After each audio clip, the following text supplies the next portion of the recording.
E uma proposta de emenda à Constituição que visa pôr fim à escala de trabalho 6x1 no país repercutiu nas redes sociais nos últimos dias. A PEC, que propõe a extinção da jornada de trabalho, na qual os empregados trabalham 6 dias na semana, folgando 1, pela jornada com 4 dias trabalhados e 3 de folga, é da deputada Érica Hilton, do PSOL.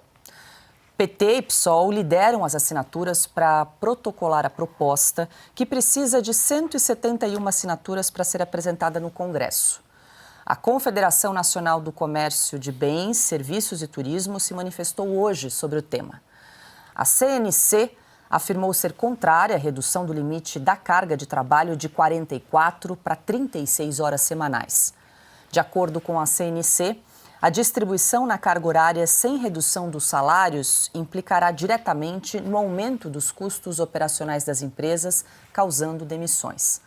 A Confederação também afirmou que a jornada de trabalho de 4 dias poderia comprometer as atividades comerciais e de serviços. Ainda conforme a CNC, cada setor deve debater as mudanças separadamente e não apenas atender a uma regra única.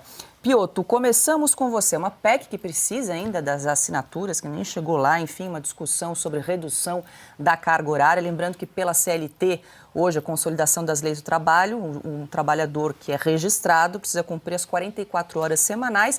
Muitas vezes eles distribuem ao longo da semana, de segunda a sexta-feira, dependendo do setor a qual a pessoa trabalha, ou às vezes de segunda a sábado. Distribui 8 horas de segunda a sexta-feira e as 4 residuais ficam para o sábado. E agora, não é de hoje essa discussão para a redução da jornada de trabalho, né? Agora, essa redução de 4 dias trabalhados para 3 dias de folga. Será que essa moda pega aqui no Brasil, Piotr? É, antes de tudo, uma discussão populista, porque cada setor tem uma necessidade e o país já está bem maduro para decidir por setor. E as pessoas escolhem onde elas querem trabalhar. Mas vamos lá, vamos pegar um caso bem presente.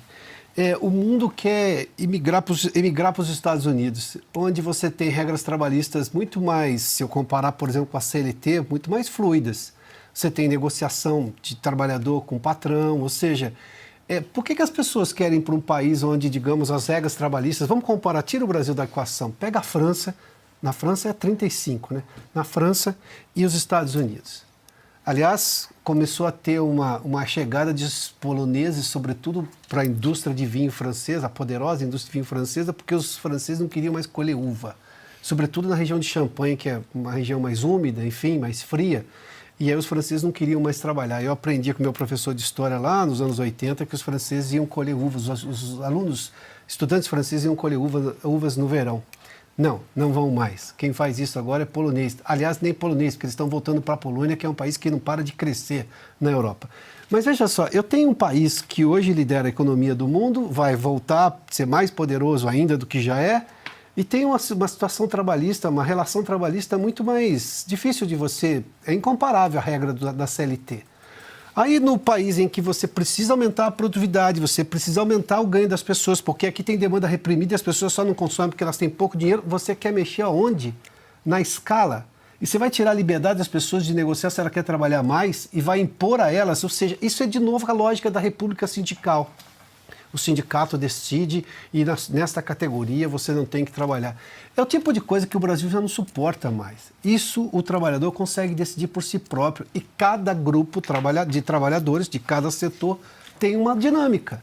Pensa no shopping center, você vai para o shopping center, é isso que você quer dizer? Então você vai ter um dia a mais, só que o shopping vai estar fechado, porque obviamente o sujeito vai trabalhar 4 dias também.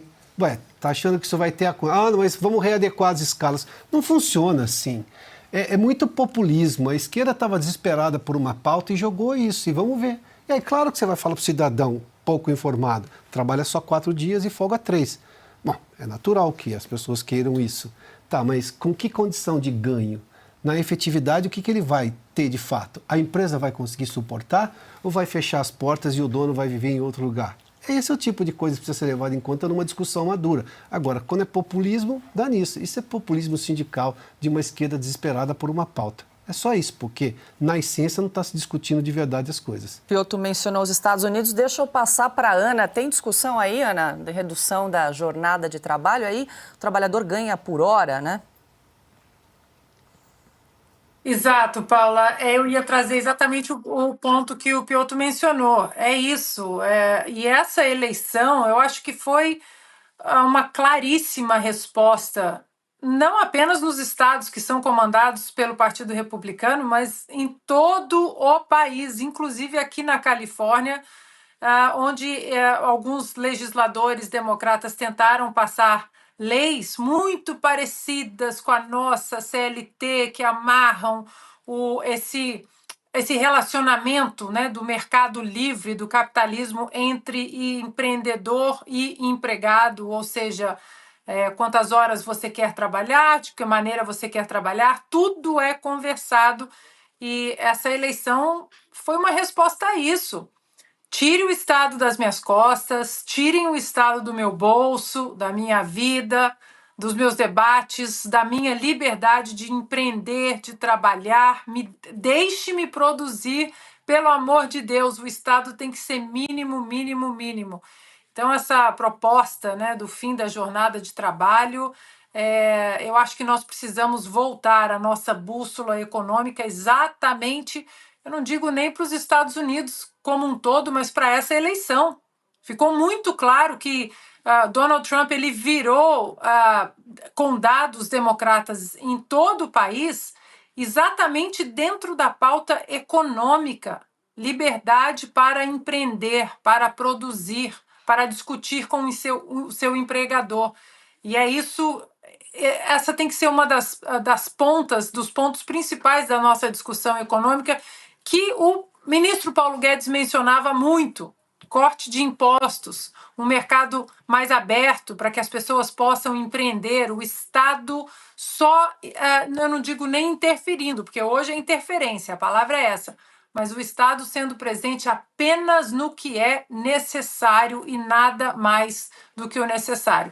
Agora, para isso, Paula, eu acredito muito, muito que em algum momento nós vamos ter que discutir uma reforma política assim, como teimosos, para que isso não saia do debate, porque uma reforma política onde você tem o voto distrital, ou seja, os eleitos diretamente pelo povo ali no Congresso, esse tipo de discussão, eu acho que nem virá à tona, porque o eleito ali, ou os eleitos ali no Congresso, eles vão ter que prestar conta diretamente com o seu eleitorado, que na grande maioria hoje no Brasil, é composta por gente que quer trabalhar, gente que está cansada de hoje trabalhar e pagar altos impostos.